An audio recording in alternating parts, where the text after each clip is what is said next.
Welcome to Socializing Security, where every week we have a discussion about security, compliance, and beyond. Our goal is to learn and grow by socializing each week's topic with each other, our guests, and with you. A quick compliance note, this podcast is meant for informational purposes only and should not be considered legal or regulatory advice. We're glad you've joined us, and we hope you'll learn along with us.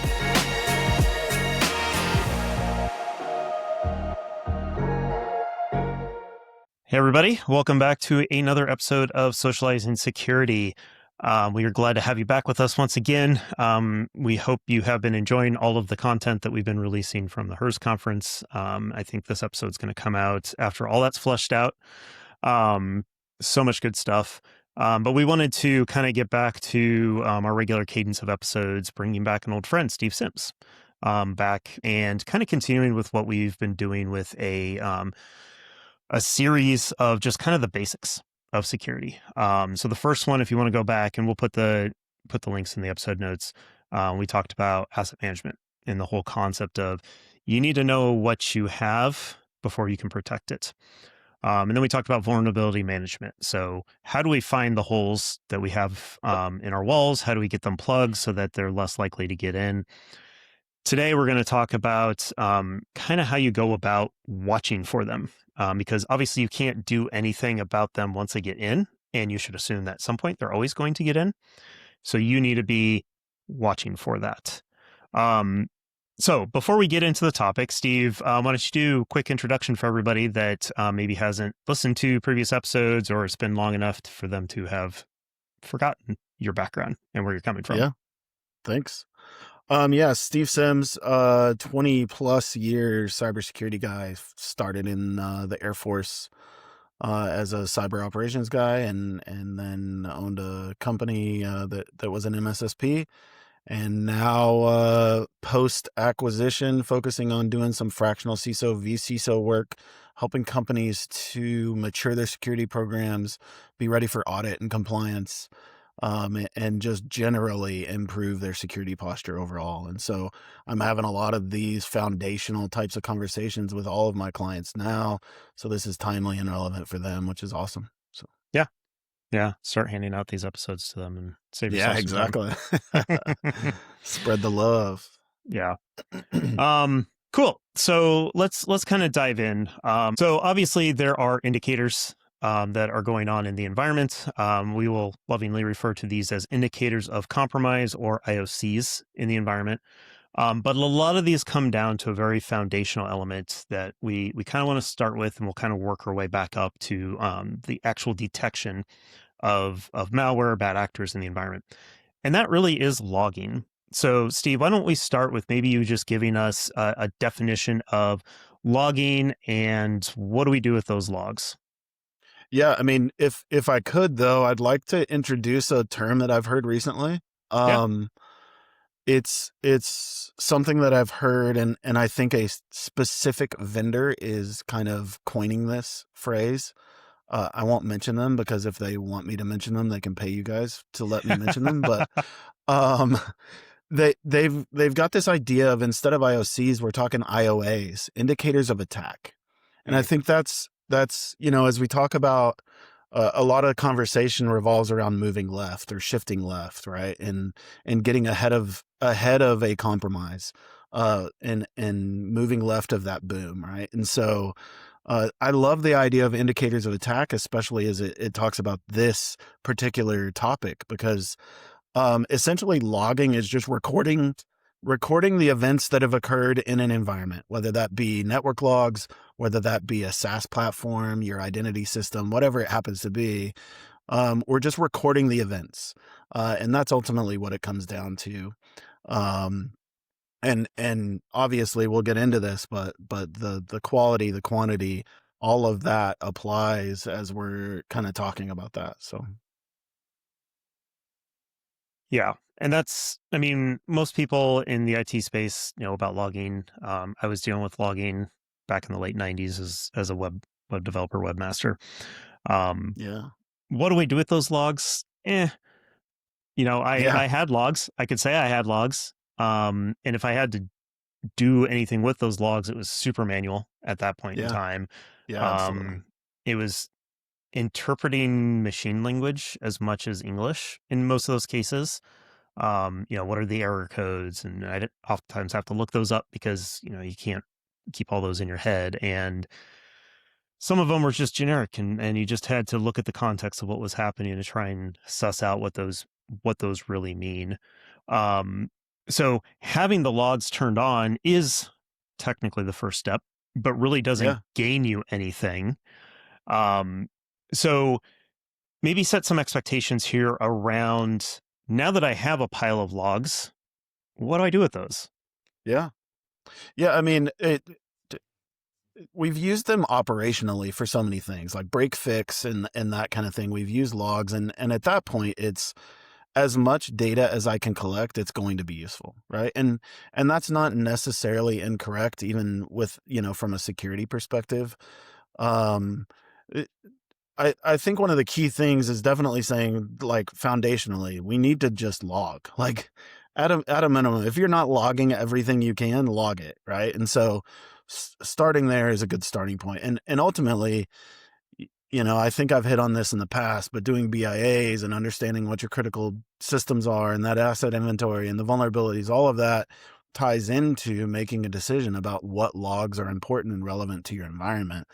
And so obviously that's why this kind of timeline makes sense in going asset inventory, vulnerability management, and now talking logging. But so step one is log, right? Step two is determine your critical assets, determine what matters to you, and then tune those logs, because for security and ultimately with all of the different systems that we're using, alert fatigue in general is a real thing. And so it's not a factor of, any amount of data is good data. It's that quality aspect versus quantity is a huge deal. So you take your critical assets, you learn and understand what it is that will impact your environment and have the most bang for your buck, so to speak, right? If I get alerts and if I get logs from this particular system, what kind of things do I want to alert on, right? What kind of things do I want to pay special attention to? And by, kind of having that conversation internally and just, looking at the environment objectively and saying, all right, this is my critical asset. If I get logs about every single user that logs in,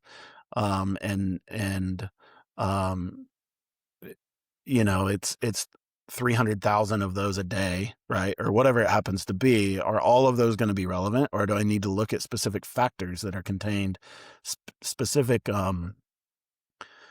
categories or specific IP addresses, or limiting it down as much as possible to make it truly effective for your environment? Because again, the quality versus quantity is a great metric here. You want to get the right kind of information so you're not inundating your software or whatever it might be, to make sure that you're getting the most effective data out of the systems, and then you can take action on it. We're all busy. We're a victim of our own success to a certain extent. Milu can kind of attest to this. We've been, the cheerleaders on the side saying that we need something to drive organizations to force them to do logging, right? And because so many organizations are just like, I can't afford it. It's not a priority for me. I'm gonna log the minimum amount of things that I have to, and that's it. We've been, yelling, hey, we need to do a better job of this. Now people are doing a better job, but we get so much information, it's impossible to take action on it. And then you're just, that's flushing money down the toilet essentially, right? And so especially, you look at certain log aggregation or SIM platforms or things of that nature, you end up with ingestion limits, right? And overage charges for, going over your gigabytes per day of logs, right? And so you're legitimately just throwing money down the toilet and sending everything. And so you really have to focus on the points that matter. So, Steve, from a practical perspective, for somebody that is on the security side that's enabling the logs for you, you feel like the first thing to do is actually turn on the logs, make sure that the systems are logging certain events, and then from there you recommend fine-tuning it down to distilling it to what's actually like material. Yeah, absolutely. like I said, step one is log. Like, please, dear God, log your your activities in your environment, right? The visibility, the visibility piece is everything, and that goes back to that kind of term, the indicators of attack. The only way you see these indicators of attack is by just logging everything. But at some point, you're gonna miss. It's like the needle in a haystack. If you're sending a haystack worth of logs, you're never gonna find that needle.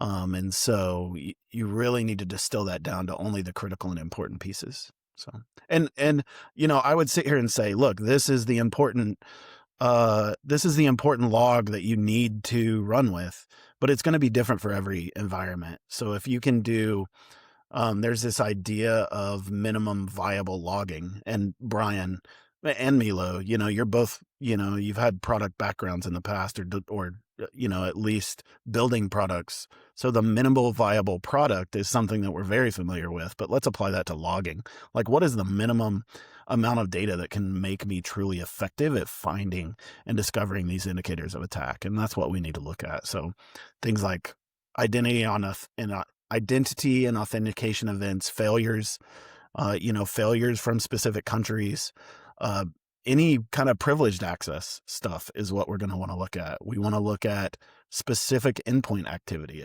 If my EDR is blocking on a single system, some attack or some piece of malware or whatever it might be, maybe that's not as important as my EDR blocking across 90% of my assets. I obviously want that to trigger hard for me, right? And so that's just kind of like rough examples of the kind of stuff you want to specifically look at, but for every environment it's going to be different. And I hate saying that because it's just like this generic rubber stamp of It depends. it depends, right? That's not incredibly helpful, but because every environment is so different, like doing that upfront heavy lifting of the BIA and the asset inventory and all of the things we talked about in past episodes, that's huge to get to this point where you can truly make your logs effective. So What I've seen from my side is a lot of organizations, especially startups, they have logs turned on. It's the monitoring part that's like the biggest yeah. pitfall for them, where they are logging data, they're just not really doing anything with it. Yeah. I mean, again, we go back to that idea that we're like victims of our own success here because we told all these people now with compliance, PCI DSS and ISO and all of these SOC and SOCs, all of them are just saying specifically, hey, you have to do logging, you have to retain it for a year. And so everybody is just dumping all their logs in a spot, never doing anything with them. And again, you're flushing money down the toilet. But I do work with a lot of small organizations that they just, quite frankly, don't have the staff, don't have the budget to employ a full team to do the monitoring, and looking at it. So they're relying on tools to help them do that. And there's a number of tools, your various MDRs and your SIMs and your just general log aggregation, or there's quite a number of tools that are essentially distilling down to what's critical. And so, but some of these small organizations just can't afford to build an entire team that's observing and monitoring these logs and looking at everything. And so it is critical to distill that down to the most critical pieces because you have a small budget, a small team to kind of focus on that. So. And I mean, that's what you do with this for the vCISO stuff, right? Is help them with that business impact analysis, help them with determining, what type of logging, which logs are going to be the most important to shore up. Maybe talk a little bit about really, really high level, obviously, because again, it depends. But like, what are the questions that you're asking your clients? What are the systems that you tend to gravitate towards first? Is it I need to work with the business and figure out what their most impactful systems are and work from there? Or is it more about, hey, which compliance measures do you first need to go to? Let's make sure we've got the logging for that. Like, which direction do you usually start with there? Yes, maybe that's a good answer to that. It's better than it depends, I guess. Yeah. Well, I was about to say it depends. No, I think,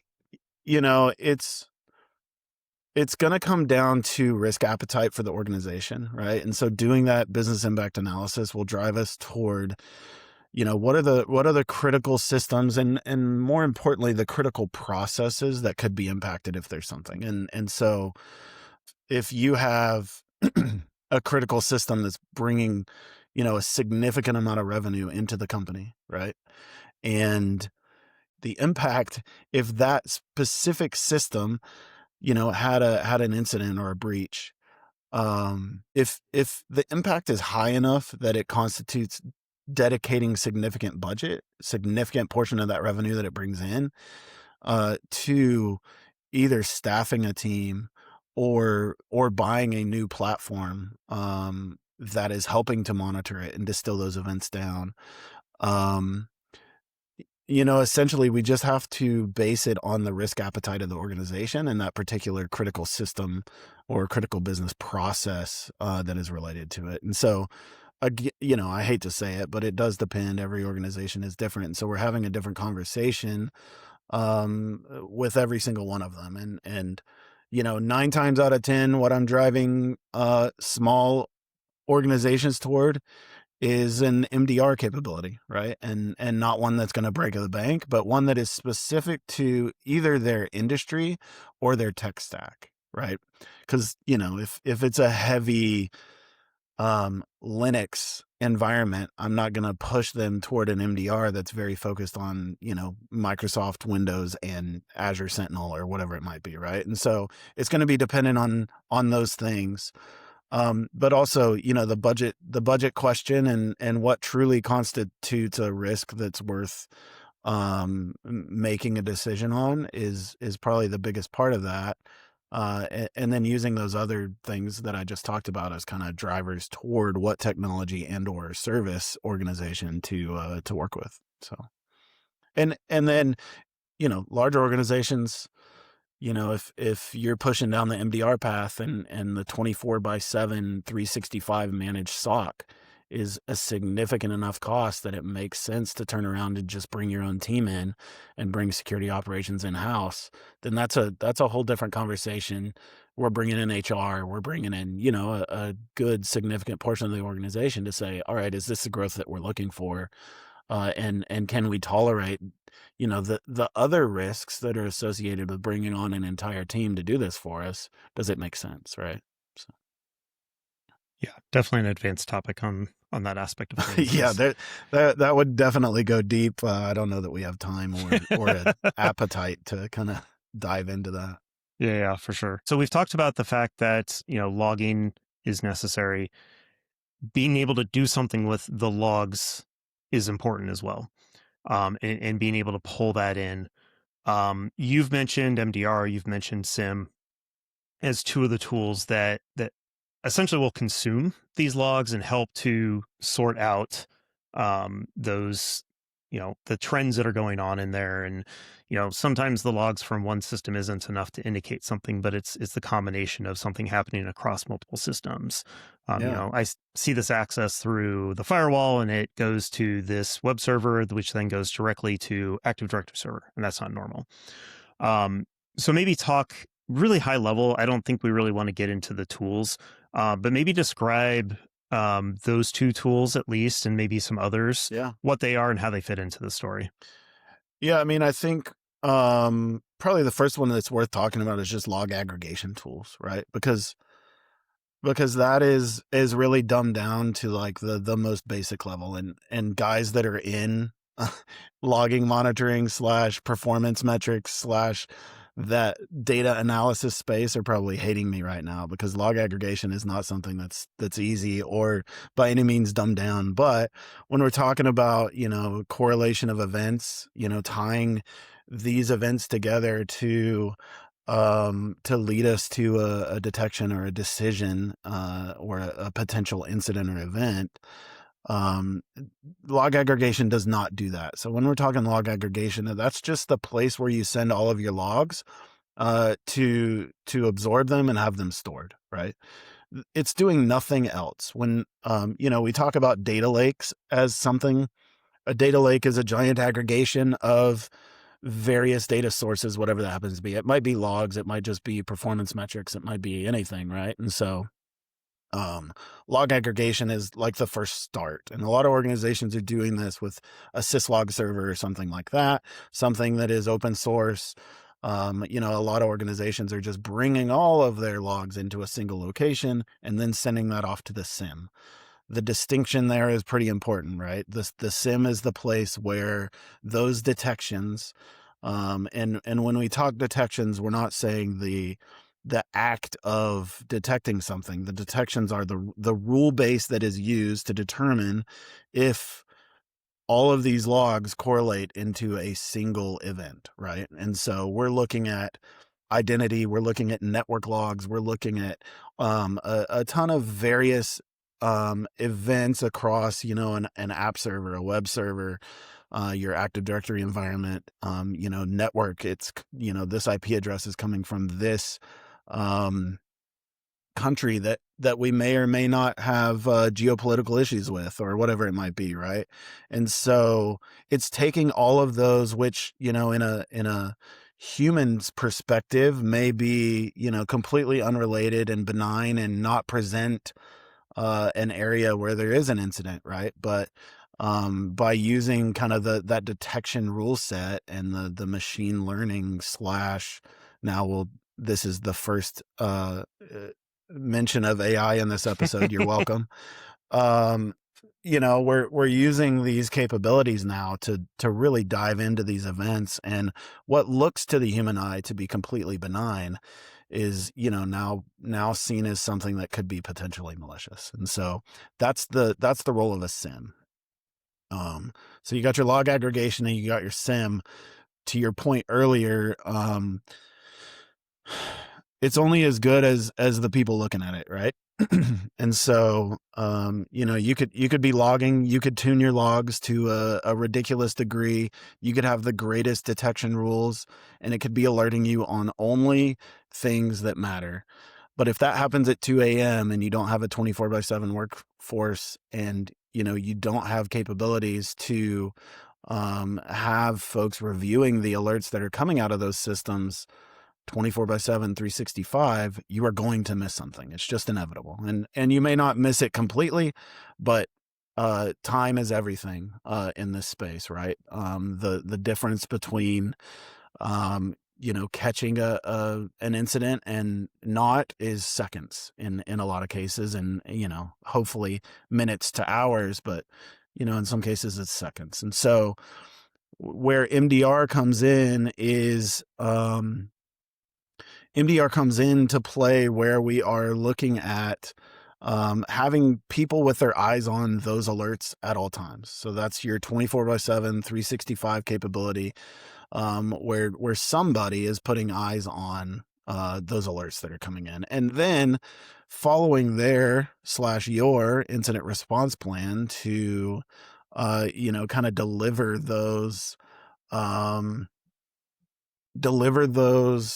alerts to you in a prioritized fashion, maybe clear up some false positives. If it's not something worth contacting you at 2 a.m., then they don't reach out, right? And so that's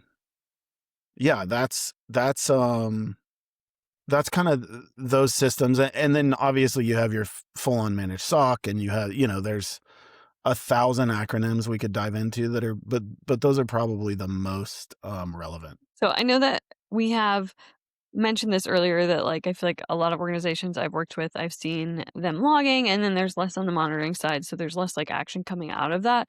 I guess let's take it to the compliance aspect of this. I guess, how does an effective logging and monitoring program tie into an effective security program from a compliance perspective?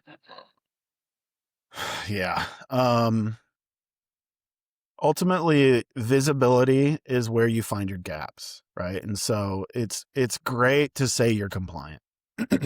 Like all day long, I could sit here and say, yeah, I'm PCI DSS compliant. But do I actually know who has access and when and how they're accessing cardholder data, right? Do I know who is, what network connections are coming into that CDE or cardholder data environment to to access, maybe maliciously, but maybe, completely in a matter that is part of their job description, right? And job role. If you're not doing the adequate logging, you can't prove those. And PCI DSS happens to be one that's very specific. HIPAA is another one, and it's talking about sensitive data. If I'm not logging the locations of my sensitive data, and I can't attribute, which by the way, non-repudiation is the key here, specifically for HIPAA and PCI DSS. Well, okay, it's all important, right? Integrity, confidentiality, all of it is important. Non-repudiation is specifically what I'm talking about now. I need to know who accessed that sensitive information and that sensitive data at all times, right? That's what tells us whether or not we've had an event, incident, or breach. And so compliance is going to require that we have the ability to see that. If you're not logging the appropriate things, or you can't show that and by the way, this is something that's matured over the years. PCI DSS 10 years ago is, they just said, please log, right? And so now we're to the point where we have to have the maturity to say, yes, I can attribute, a network access log for the CDE to a username, to a specific piece of data. And if this user or patient or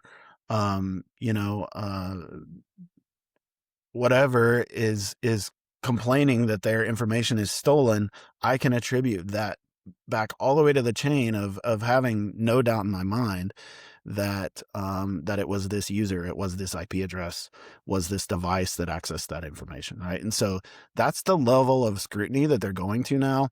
Now, I won't dive into the compliance industry and the challenges that we have in what that looks like, but that's the level of diligence that is turning away, or that is coming to us now, and that we just have to be able to respond to. So it's very relevant to the compliance conversation, because it's no longer tell me you're compliant, it's show me you're compliant, and that's huge.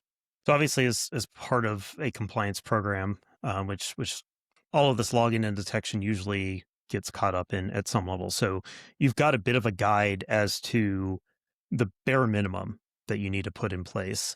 And again, we've hit on this in the past. Like, your compliance requirements are your bare minimums. You should always aim to be above that.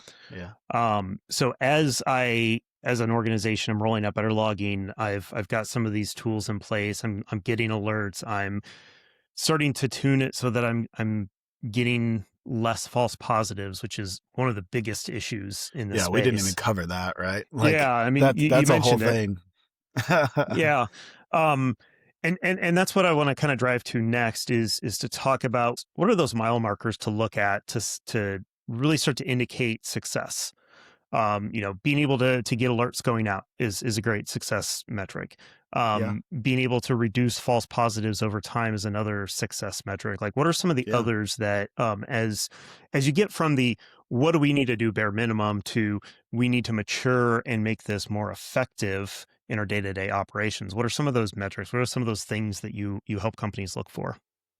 Yeah, I think one of the biggest ones is the formality versus informality, right? Especially since we just talked about compliance, being very purposeful in how you are doing log review and assigning those people and I should say those roles that are responsible for the log review and the monitoring and the detection is huge, especially in small business when you're wearing 13 different hats, because that's what's required of you in an organization. A Fortune 100 company has 1,000 people to throw at a problem, right? Yeah. A small business has 2. And so especially when it comes to compliance, they want to know who is responsible for this action, and are they doing their job, essentially, right? But I don't want to make that purely about compliance, because it's very relevant. If you have not assigned the responsibility of reviewing the logs and monitoring them and looking at these alerts, whether that's through transferring it to an MDR or a managed SOC or something like that, or that's, doing it on your own in-house. If you've not assigned that, chances are it's going to get missed. Why? Because we're wearing all these different hats and doing all of these different things. We're all busier than we've ever been, right? So I think that's one thing. If you have clear roles and responsibilities as it pertains to logging detection or logging, monitoring, and detection, then I think that is a sign of maturity, right? Another one is the false positive metric is a real thing. When I ran the SOC for our past company, one of the main things that I wanted to do is I wanted for my tier 1 SOC analysts, that front line of defense for all of our customers. I wanted when an alert hit their inbox or hit their dashboard, I wanted it to actually be actionable. And so that is a key metric, right? If I'm closing as a false positive hundreds or thousands of alerts a day, I'm not a very mature organization from a logging, monitoring, and detection perspective. If my goal was probably 65%. If 65% of my alerts are actionable and my guys are going and taking action on those and helping a customer resolve a particular event or incident, then that's a big A+, and we've done a great job, and we're a mature organization. We spend a significant amount of money and a significant amount of time to just ruling out those false positives. Again, I mentioned this earlier, alert fatigue is real. We get so much information from systems, especially when we're logging everything.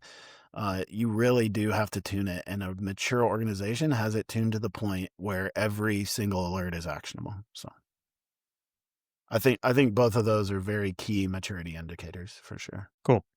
Yeah, that's measuring those types of things are as important as getting the logs in the first place, because that's, you're throwing human resources in there.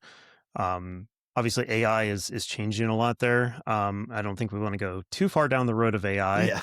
But I'd love to hear your perspective on maybe how AI is going to enable in the space. Those of us that are sitting there watching logs all day, trying to dig out information and try to find something meaningful in that haystack. Yeah, I mean, it can just consume so much data at a single point in time. It's able to find that haystack or that needle in the haystack in I won't even put a percentage around it, but a ridiculous amount of time faster than any human could. And machine learning, relying on specific detection rules is one thing. Being able to rely on something kind of taking the context of a set of events that have been correlated and turning that into a major potential thing faster than I can blink is the capabilities that we're seeing right now. And so just the pure amount of data that it can get through in a short amount of time is absolutely incredible. And it's a force multiplier ultimately. Like, we're not talking about replacing people, we're talking about making people have the opportunity to focus on things that matter, because AI is taking that significant manual effort that we have been pouring at it for a long time, even with SOAR, even with machine learning and the detection rule sets. We still have a significant amount of manual effort, and that amount of manual effort is dwindling at a faster rate now than it ever has, which is excellent, because then we can have our SOC 1 analysts focusing on what we used to have our tier 2 SOC analysts look at, and they're focusing on higher level automation and detection rules and tuning, and then our tier 3 guys are really doing threat hunting and that kind of stuff. For a small business, using an MDR that is using AI, that's only a benefit to you, right? Because you're getting to those seconds that matter that I talked about earlier. You're getting to that decision quicker, and that's hugely important, right? So, yeah, I'd agree. I love this area where like this is one of the amazing areas where AI I feel like is really helping with the automation so that the team members that are actually reviewing the events and logs can actually go do what they need to, and they're hopefully yeah, sorting out through a lot of the stuff that has already been picked up. I also feel like a lot of false positives should already be getting taken and triaged, and so that I think yeah. is a really positive thing. I think for the most part, for an organization that's like just getting started out, like obviously we want them to just get logs turned on and start tuning them on. What would like other advice you would have for them for setting up their program? It's a marathon, not a sprint, probably. Don't think that on day one you're going to have that truly mature program. As with anything, that we talk about in this foundational kind of cybersecurity series or whatever we're calling it. it, it is a marathon. It's not a sprint. You have to take the time. You have to do the things that we've talked about in past episodes. You have to do that asset inventory, which is going to lead you to your business impact analysis. And by doing that, you know where your risks exist and you know how to start logging. If you're not willing to put in the effort up front, I think I've said this on this podcast before, but it's garbage in, garbage out. If you're not willing to put the time in to make sure that the input is not complete trash, then you're going to get complete trash as output, and you're not truly securing your environment, and you're not maturing your program. So ultimately, that's probably the biggest thing. The other thing I can say that's part of that is like, take it in chunks, right? Like, don't try to boil the ocean. Don't try to do everything all at once. Take it in chunks. Take a quarter and focus on your identity management platform, and see what logs make sense and matter there. See what detection rules make sense and tune that. But it takes time. So I think that's probably the two biggest things. Maybe the first biggest thing is do it, like get started, right? But then the other two quickly follow, obviously. Yeah, exactly. So Cool. Well, Steve, really appreciate this. It's always Yeah. good to get back to basics, and I'm Good to really I'm really enjoying the series that we've been doing, and I think we'll continue with that with a few others that we've discussed about for today that we could record going forward. So always appreciate you, Steve. Yeah. I think we'll skip our final question that we normally ask because we've asked it to you at least once before. So Yeah. I don't know if I'd have a different answer today. yeah, maybe we need to start coming up as we get more repeat guests. Maybe we need another. It's like a follow-up question. Find Yeah. a different question. It still matters, I think, was what the answer was last time. Yeah. Cool. So, and we appreciate all of you who are listening and watching. We do this primarily for ourselves, but it's always nice to know other people care about this, and we really truly do want to try to do something to make the world better. And so this is our little bit of contribution to that. So the more of you that are listening, sharing these episodes, it helps us with that particular mission that we have. So with that, I think I will thank you all for joining us and ask you to let us know if you have any feedback. info@socializingsecurity.com. We look forward to hearing from you, and we look forward to talking to you next week. Bye, everybody. Thank you for joining us for another episode of Socializing Security. We hope you learned a thing or two with us. If you'd like to continue socializing with us on this topic or have feedback, we'd love to hear from you on LinkedIn or social media. Just search for Socializing Security. Or you can email us at info@socializingsecurity.com. Until next time, stay social and stay secure.